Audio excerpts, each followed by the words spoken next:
અરે વેવાઈ બેસો, આવો આવો. કેમ છો? તબિયત પાણી સારા? જય શ્રી કૃષ્ણ. જય શ્રી કૃષ્ણ. કેમ આમ મોઢું લટકેલું છે?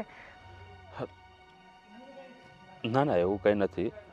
હા, તમારી સાથે થોડીક વાત કરવી હતી તો મને એમ થયું કે વેવાણને મળતો હોઉં. હા, તે સારું કર્યું ને આયા તો.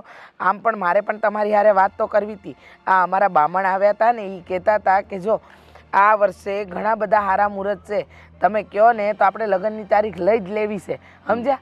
અને મારા ભાઈએ આવ્યા હતા ને, એ કહેતા હતા કે એકવાર વેવાઈ હારે વાત કરી લે, જો એ શું કહેશે, આ વર્ષે લેવાશે કે આવતા વર્ષે, તો એ પ્રમાણે આપણને સમજ પડે. હા હા, એ વાત તો તમારી સાચી. લગ્ન તો હમણાં આપણે કરી નાખીએ, તમે કયો એ તારીખ આપણે ગોઠવીએ નાખીએ, પણ બાપા તમારી માંગણીઓ અમારાથી નથી પૂરી થાય એમ. માંગણીઓ? વેવાઈ, તમે મજાકિયા સ્વભાવના છો એ વાત મને ખબર છે, પણ માંગણીઓ કઈ માંગણીઓ મને સમજાણું નહીં. કેમ, તમને નથી ખબર કે તમારી દીકરીએ શું શું માંગણી મૂકી છે? મારી દીકરીએ? મારી દીકરીએ શું માંગણી મૂકી છે?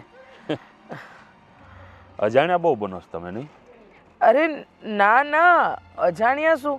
અને માંગણી અમે ક્યાંથી મૂકવાના? તમે છોકરાવાળા છો, તમે માંગણી મૂકી શકો. અમે તો છોકરીવાળા છીએ, અમે હું કેમ માંગણી મૂકીએ? વેવાણ, જમાનો બદલાઈ ગયો છે. પેલા છોકરાવાળા માંગણી મૂકી શકતા હતા, અને જમાનો હવે એવો આવ્યો છે કે છોકરીવાળા માંગણી મૂકે છે.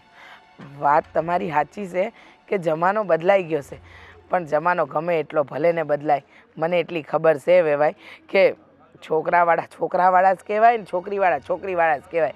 અમારે તો હંમેશા તમને આમ જ કરાય, એટલી મને સમજ પડે છે. ઓહો, આટલી બધી સમજણ છે વેવાણ તમારામાં, અને આવી માંગણી શા માટે? અરે પણ કઈ વાતની માંગણી કરી ઈ તો કયો તમે. તમે પેલા મને એ કહો વેવાણ, તમે અમારા ઘર ખોરડા તો જોયા જ હતા? હા, ખબર જ છે. મારું મકાન 2 બેડરૂમ, હોલ, કિચન, અને હોલ એ કેટલો લાંબો? 50 ફૂટ. તો આ તમારી દીકરીને ઘર કેમ નાનું પડે?